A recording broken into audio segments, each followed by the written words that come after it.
Baraya Cakra parantos waktosna 80,5 FM Radio Cakra midangkeun dongeng Sunda Dora-Dori.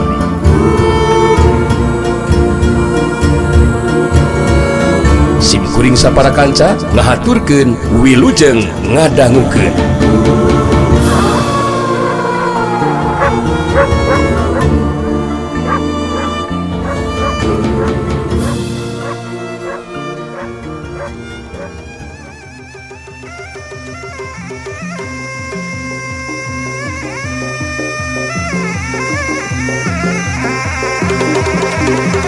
Budak pelaguk sujud sia maneh rawing lamun hayang diberi ampun diajar kasopanan dulu ngomong teh oi nganggap kasasama wae kadewek teh si Markup ya jago ti kulon anu geus lila makalangan kurang ajar sia si rawing henteu sieun di puncerengan malah kalaka terus seuri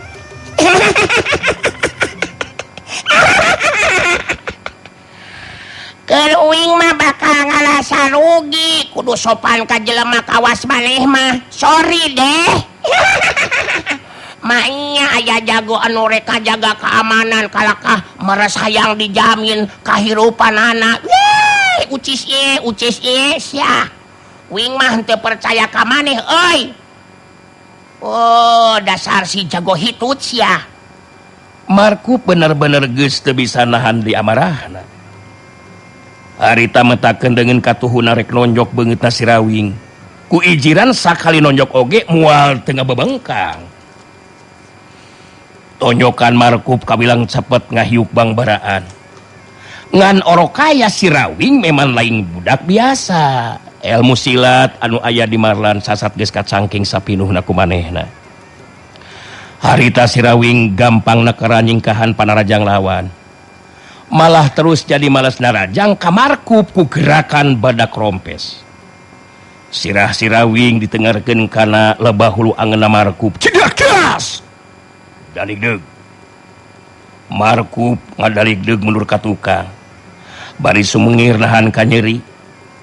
Beuki tambah muncak amarahna Markup, gancang mesat bedogna sarepet kurilap. Bedog dipesat tina sarangkana. Dipuih-puih luhureun sirahna bangun anu ngagigila ka si rawing sangkan seberin hatena. Tapi Markup kacele si rawing budak teh lain sieun kalakah terus jeung serikeun. lain eta bedog dipuih-puih kitu bisa matakeunana moal teteh kade mintul deui henteu seukeut eta bedog teh euy buah kana tangkah cau oge moal terak Markup bangsat budak setan maneh rawing dewek dianggap sapantar ku maneh geus moal diberi ampun sia disabet sia babatok jeung beuheung teh sia kurang ajar rasakeun sia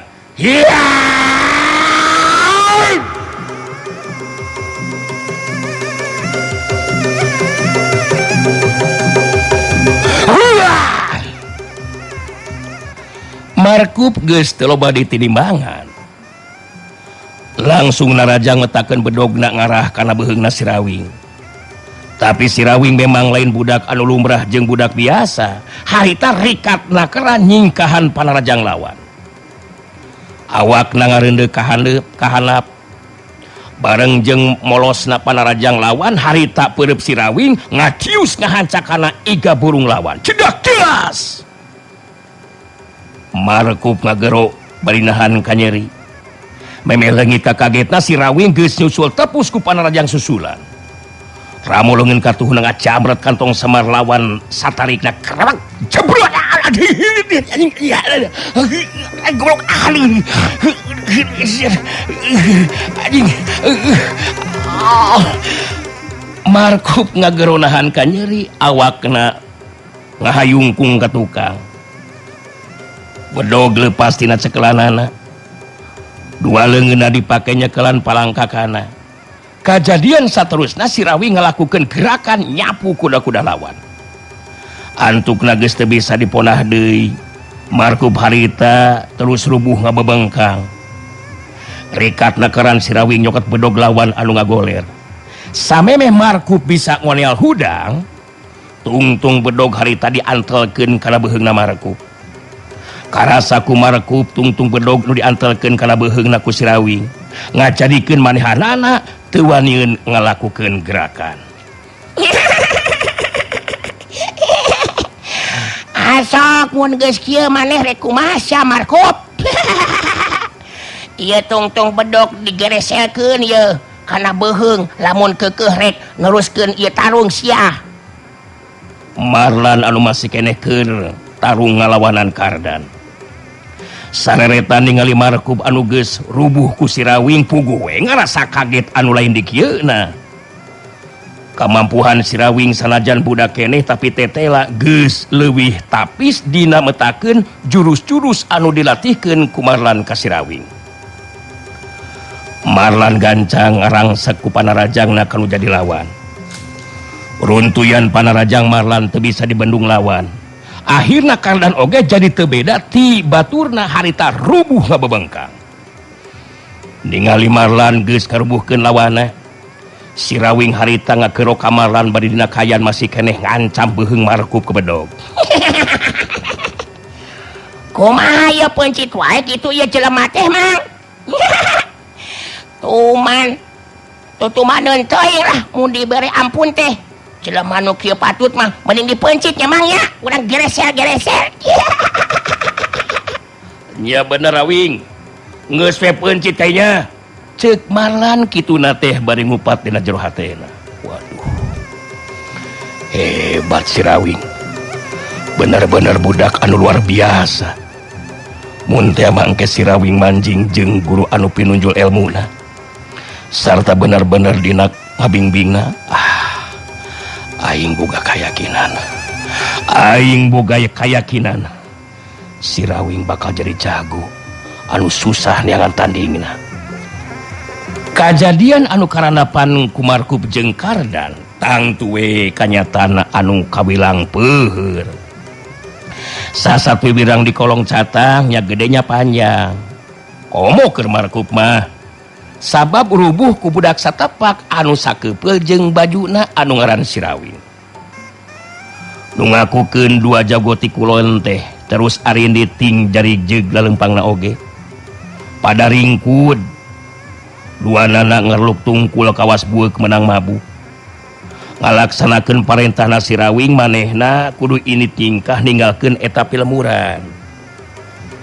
Makenoh anu ngabandungan kana lumangsungna kajadian molohok bengong mata simeuteun tah. Meh henteu percaya kana panenjona. Sirawing budak satepak bisa ngarubuhkeun Markup jago ti kulon. Nu ngabandungan lumangsungna kajadian teh tetela lain saukur makenoh wungkul. Aya jalma-jalma sejena pangeusi eta lemur anu ningali Sirawing masang ngarubuhkeun Markup. Jalma-jalma urang lembur anu ngariung teh salah saurang lalaki nu anai umuran di antara nunjuk kalebah Sirawing bari nyarita. Itu tuh budakna anu ngaran Sirawing teh tuh. Namun segeun teh ningali ku sorangan mah moal percaya tuh euy. Budak seperti Sirawing bisa ngarubuhkeun si Markup. Anu kurang mah sasertifikasieun. Wah, ya benar-benar luar biasa tah budak anu ngaran Sirawing teh nya. Eta mah calon jago sia mah euy. Mun Sirawing teh geus majing dewasa bakal bisa jadi jago piritan ieu mah yeuh. Nyaan Sirawing hebat euy, hebat Sirawing. Alah. Cek emak oge Sirawing mah teh beda ti salaki mah keur budak nyata. Nya kitu pisan jagona teh. Nganyeta dari ayeuna mah geus kolot. Jadi geus tara latihan deui kana jurus. Nu matak ayeuna mah ngalawanan beurit oge sieun. Pokona cek emak mah eta budak anu ngaran Sirawing teh engkena bakal jadi jago anu pinunjul geura sok Bandungan. Ngaran Sirawing harita jadi bahan caritaan eta jalma anu wariung. Sedengkeun Marlan jeung Sirawing harita balik deui ka warungna Makeno. Terus dariuk deui diurut tempatna anu tadi. Makeno gogodeg bari neuteup ka Sirawing terus nyarita. Aduh. Nya andaik madut mama.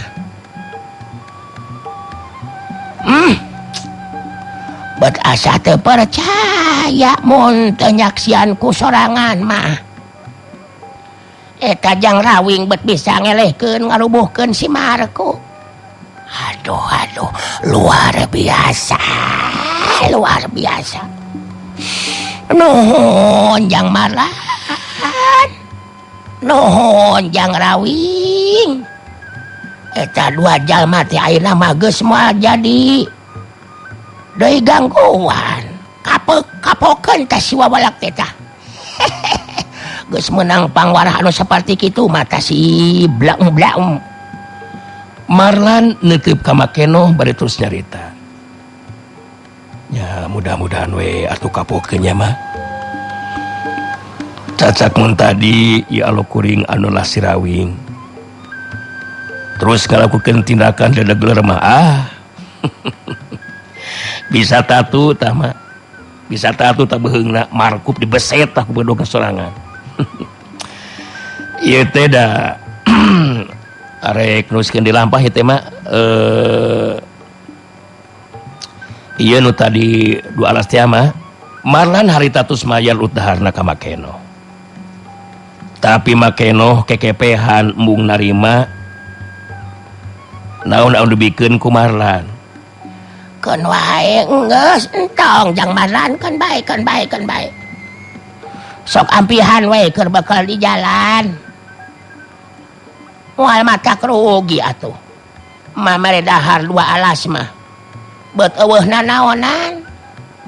Eta kahadean ti emak mun dibandingkeun jeung rasa kasuka emak. Ningali jalma anu tukang meres jadi pacundang geuningan. Munda beda deui atuh masalah eta mah. Beda deui eta mah. Da abdi oge terang kangaranan anu dagang mah ya sapertos mah. Moal sabaraha kauntungan lagi mah sok tarima mah. Keukeuh anu hayang mayar, keukeuh anu mung narima. Atuh Sirawing antuk nama harita jadi terus milune murong ngomong ditujukeun ka Makeno. Kieu we atuh ceuk uing mah mak. Ayeuna mah pamayan urut dahar tadi ti Mang Marlan tarima heula ku emak. Tangke lamun emak keukeuh hayang mere keun nambahan bakal di jalan tah eta pamayar ti Mang Marlan teh bikeun ku emak ka uing. Tah, ku cara kitu mah apan beres tah. Moal pakeukeuh kawas kieu mak. Marlan jeung Makeno jadi ngagugu kana caritana Sirawing. Harita pamayar ti Marlan teh ditarima ku Makeno. Geus kitu terus Makeno atau ku Makeno dibikeun ka Sirawing. Beres kitu mah harita Marlan jeung Sirawing terus pamitan rek neruskeun deui lampahna. Makeno nyerangkeun Marlan jeung Sirawing anu keur laleumpang. Kituna teh Makeno bari ngomong sorangan dina jero hatena. Benar-benar Sirawing budak anu hebat eta budak teh.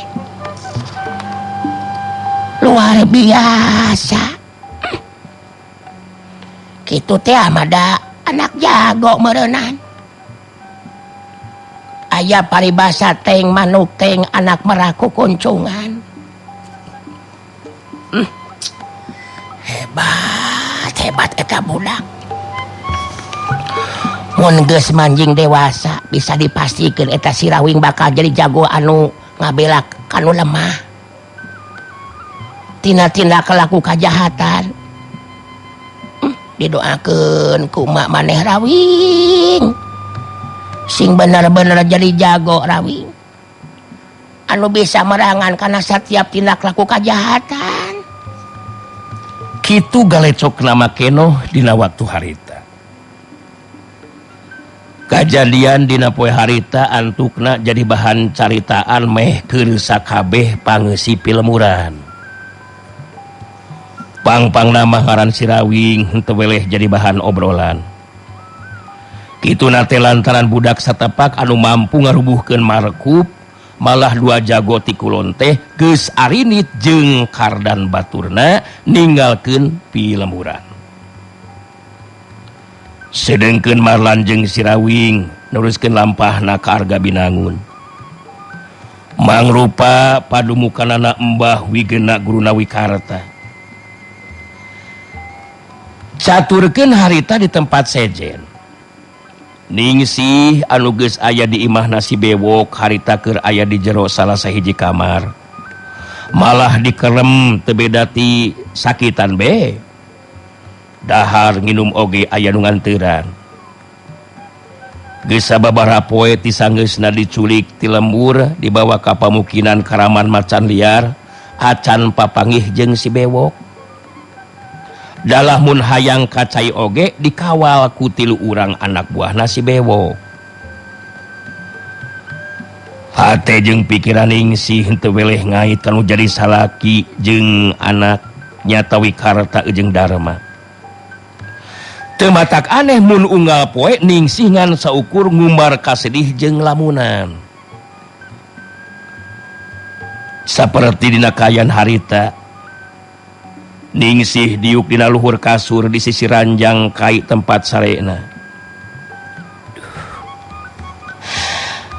Kumaha ari nasibna Kang Wikarta. Terus Darma dia anu jadi anak. Pasti leungiteun jadi indung. Palang siang Kang Wikarta menang musibah. Tapi geus sababaraha poe ti sabangprak dibawa ka dieu. Aing can kungsi panggih jeung si Gopar. Bet hayang nanyakeun kumaha nasibna Kang Wikarta. Mun teh mah bener kejadian tarung patutunggalan. Kang Wikarta ngelawan Gopar alias si Bewok. Boa-boa. Ningsih ngarenjag asa kagebah. Buyar lamunanana waktu panto kamar aya nu muka dituturkeun ku jalema anu asup ka jero kamar tayalian ti si Bewok. Panto kamar ditutupkeun deui ku si Bewok. Ngajanteng nangtung bari neuteup ka Ningsih anu keur ningali ka manehna.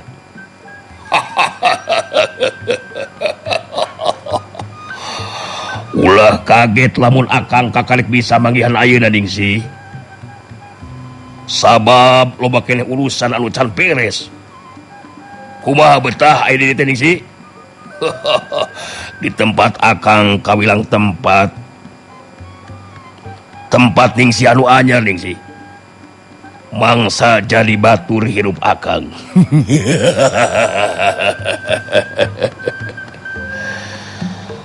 Lantaran hati anu masih keneh panasaran dibarung jeung sora anu mareuda Ningsih terus tumanya ka si Bewok ngeunaan Wikarta anu jadi salakina. Kang Gopar, kunaon Ningsih beut kalaka dibawa ka dieu? Kapan jelas boga anak jeung salaki? Lian ti eta rek nanyakeun kumaha nasibna Kang Wikarta. Nah jadi lumangsung tarung patutunggalan teh.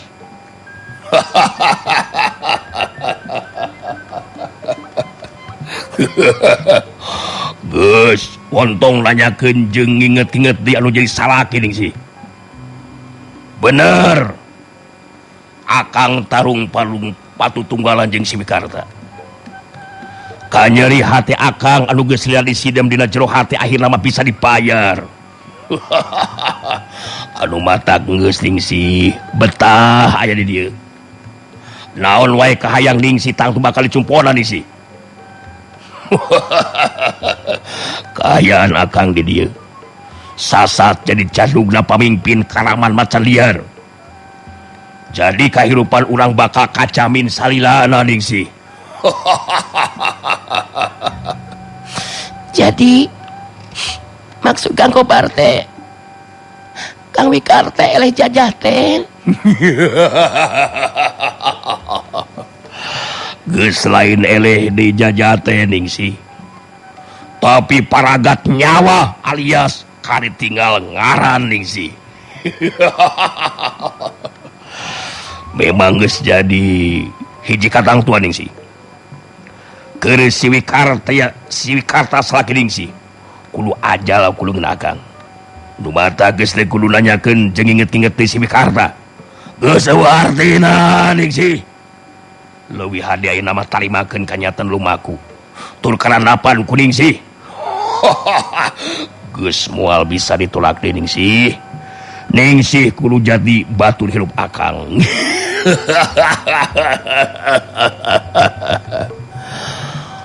Puguh we hancur hati Ningsih dina waktu harita. Sasat geus meunang katerangan anu pasti anu jadi salaki ajal ku leungeunna si bewok. Bari jeung remai Cipanon Ningsih nyarita deui. Anjeun bener-bener kejam telengeus Kang Kobar. Tega marga sakadulu sagoro. Padahal Kang Wikarta mah teu boga tekad hayang binasa ka sasama. Anjeun nyaan teu boga rasa perasaan bewak.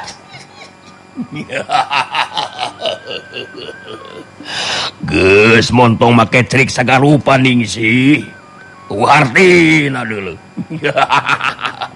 Sanajan cerik cimata getih oge, no. Siwikarta moal hirup deui. Atuh maneh oge geus moal bisa ninggal di tempatan Ningsih. No, leuwih hade baturan akang Ningsih. Urang hirup babarengan, kadituna belaem-belaem.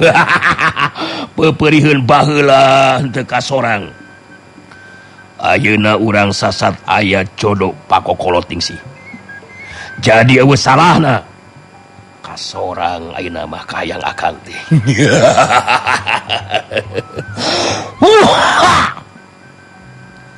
Geus henteu kudu mumpang Ningsih. Leuwih hade tarima kana nasib anu tumiba. Kanyataan anu teu boleh ditolak, anu teu bisa ditolak. Ayeuna mah Ningsih kudu jadi pamajikan akang. Bewok. Kang Wikarta salaki kuring geus ajal. Dipergasa ku anjeun. Ayeuna mah geus ulah kapalang sakalian paehan kuring ayeuna keneh bewok. Keur kuring suka keneh ajal tibatan kudu aya di patempatan. Paehan kuring sakalian bewok. Hartihina hirup oge. Kancang paehan kuring bewok. Ningsih. Teu kudu jadi awewe bodoh deuleu Ningsih. Ku akang lain rek dipaehan tapi rek diponokan. Urang resmikeun hubungan urang jadi salaki jeung pamajikan Ningsih. Teu kudu barontak. Sabab moal aya hartina Ningsih. Leuwih hade sandrah pasrah nurut kana karep jeung kahayang akang dina waktu ayeuna. Akang bogoh ti bareto, hayang ti baheula Ningsih. Dina waktu ayeuna kudu laksana, sabab sanajan bener Ningsih geus boga anak. Tapi masih keneh tetep geulis. Nari kana hati. Si bewok henteu watireun ningali kaya Ningsih anu keur ngumarka sedih.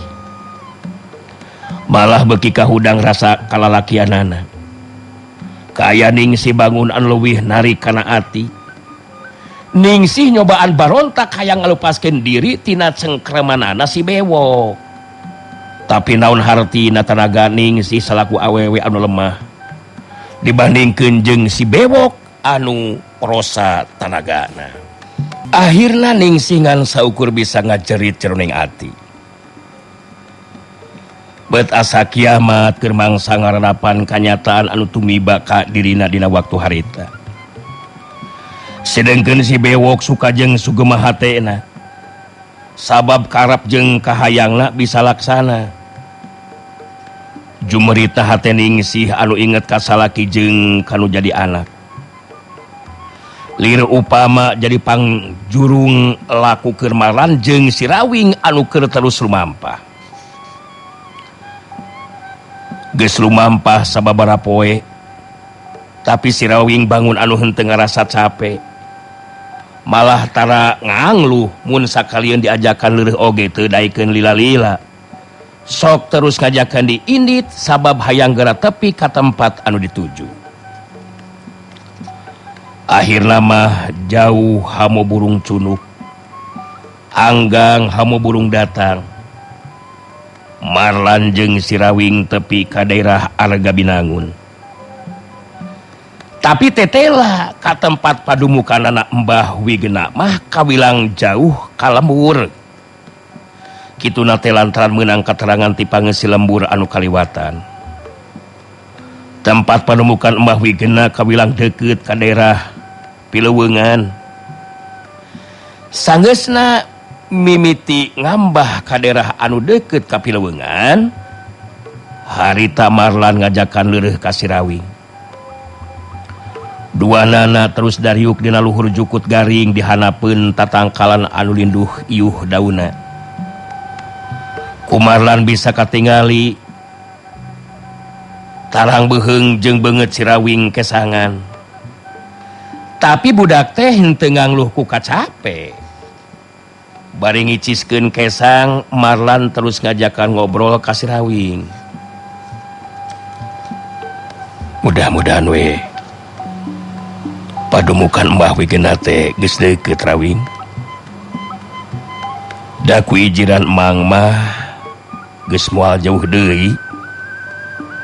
Mun kitu mah leureuhna urang teh ulah lila teuing atuh Mang. Lainna naon Wing mah hayang geura tepi ye teh. Terus panggih jeung Mbah Wigena. Wing teh arek nuleuman elmuna Mang. Supaya Awing teh engke teh bener-bener jadi jago Mang.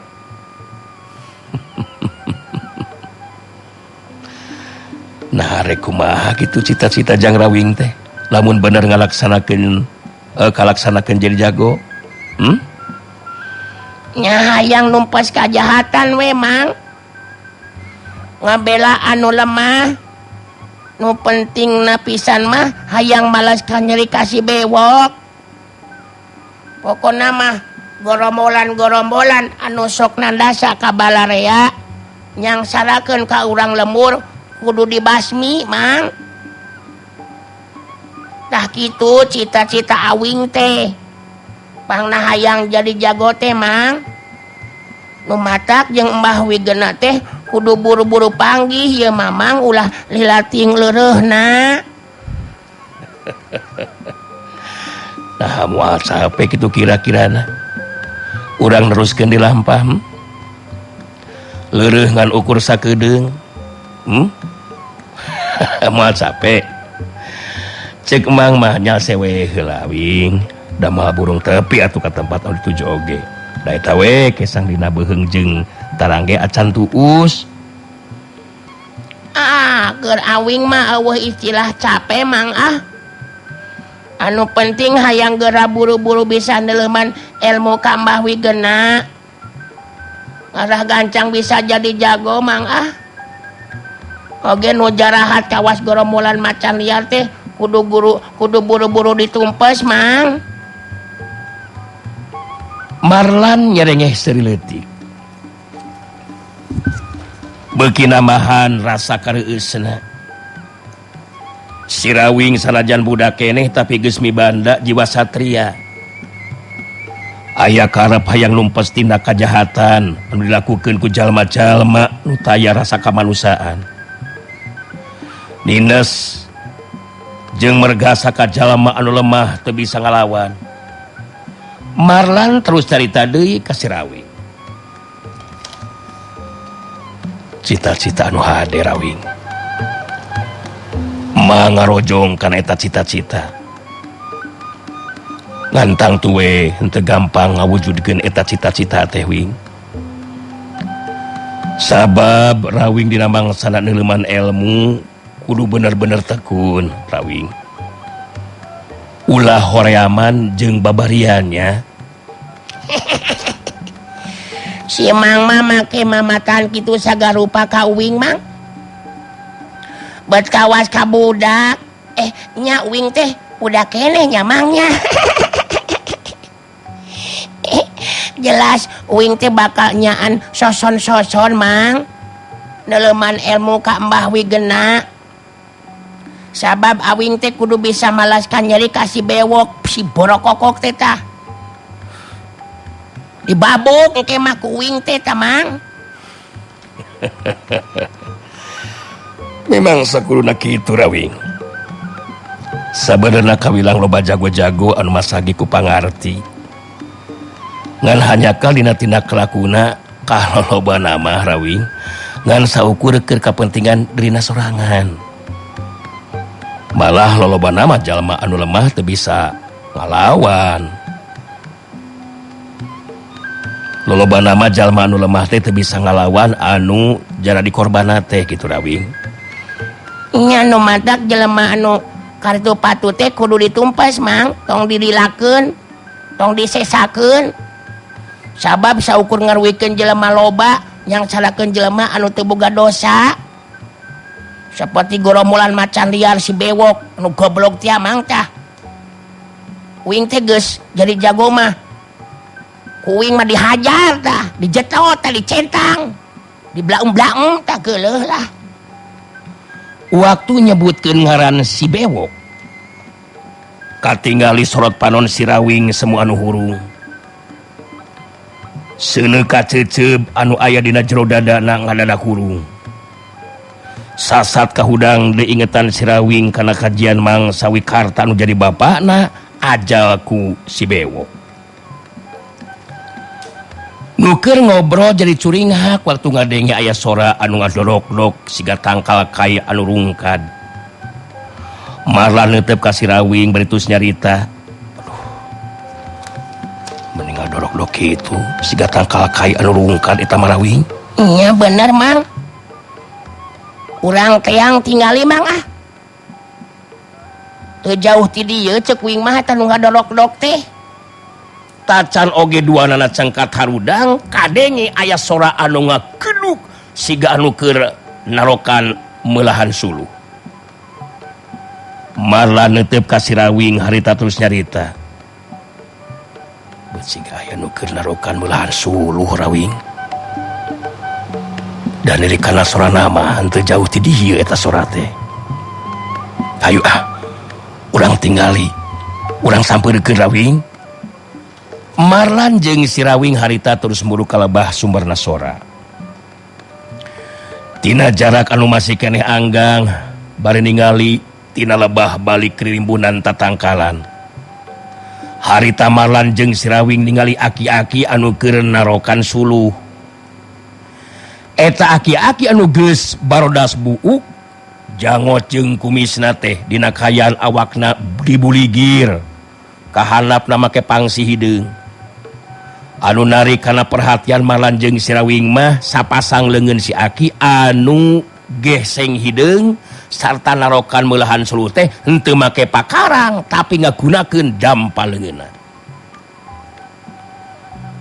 Satiap dampal leungeunna dipake narok suluh.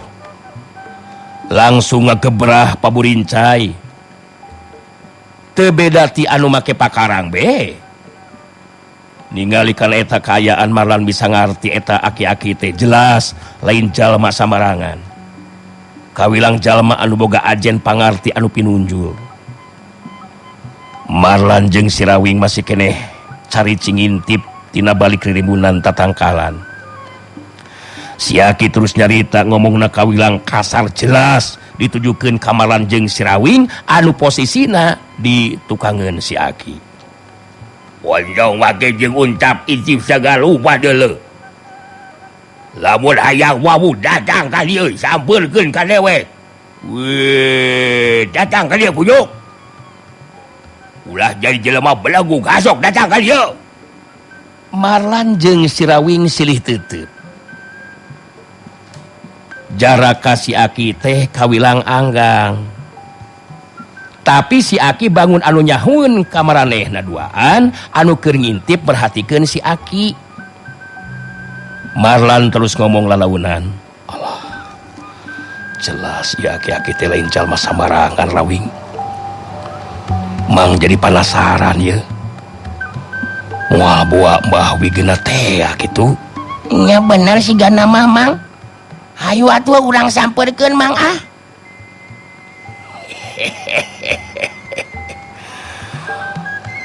Buat eleh ngubolon anu geus leuwih kolot ye oi. Ngubolon nama hayang bulu-bulu datang nyampeurkeun ka dewek. Padahal kal waktosna seep. Waktosna Baraya Cakra geuningan waktosna parantos teu nya kapan deui. Cak kanggo dinten ieu dongeng Sunda urang cekapkeun heula mung duy ka dieu enjing urang teraskeun deui nya. Tah kitu. Atuh sementawis sim kuring dora-dori amit mundur amit mungkur hatur nuhun tina sagala rupi perhatosanana. Mios.